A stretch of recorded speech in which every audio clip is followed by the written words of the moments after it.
Shalom, brothers and sisters. Pope secretly working with the World Economic Forum to destroy Christianity and usher in a one world religion, according to the Archbishop. No ways! Not FIRNZAJJ boy, he's so cool. He's not even able to walk properly. They're wheeling him around. Shame, and the poor guy. That's what you think. Archbishop Carlo Maria Vigano, the guy who was excommunicated and kicked out for standing against the Pope, recently excommunicated by the Vatican, has issued a strong warning about Pope Francis' collaboration with the World Economic Forum. He claims that together, they are working to dismantle Christianity. Klaus Schwab's fourth industrial revolution and the agenda of global finance have found an active ally in Pope Francis, Vigano said. Far from remaining a neutral observer, which would already be unprecedented, Francis became an enthusiastic collaborator, using his position of moral authority, which they gave themselves, to endorse initiatives that will dismantle traditional society. Within the church, he pursues a parallel agenda to erode foundations, aiming to replace it with a philanthropic entity rooted in Masonic ideology. The dual agenda, Vigano claims, highlights a broader conspiracy between what he terms the deep state and the deep church.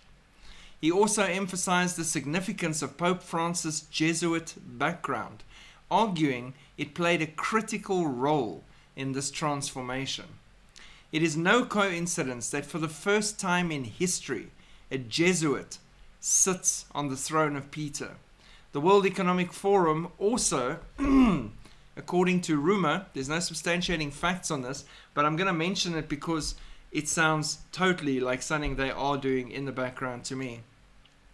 With Bill Gates in collaboration, is working on a radical reinterpretation of the Bible using artificial intelligence.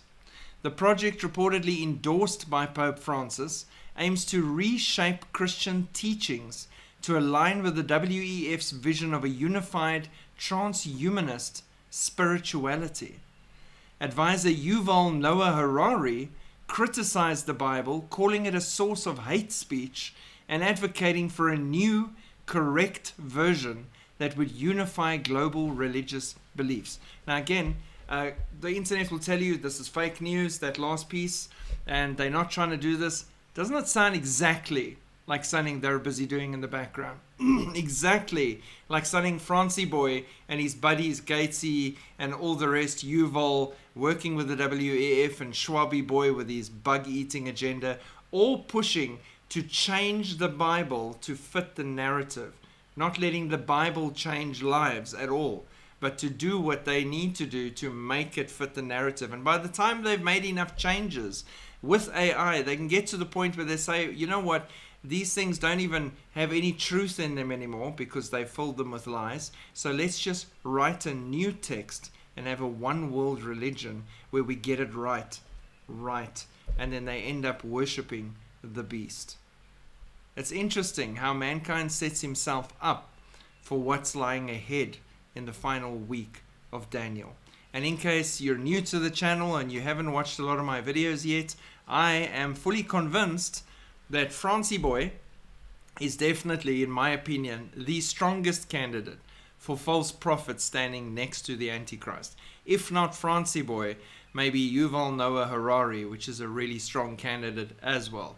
But I really think it would be miraculous that he's suddenly healed of all his ailments, stands up out of his wheelchair and is strong and invigorated and works miracles in the sight of many and endorses the Antichrist in what he's doing. And he already has all the other religions hooked up with him. The Muslim imams, everyone, just taking hands, kissing each other, hugging each other, one group coming together in unity.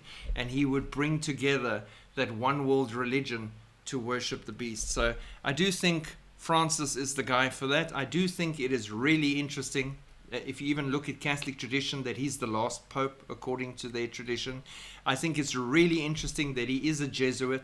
That hasn't happened before, and the things the Jesuits have done in the past that he is now able to do to bring forth change in such a radical way and to cut off dissenters as he trims and focuses and changes this entity, which is not the true church, by the way, into becoming this control system for worship that's lying ahead for mankind.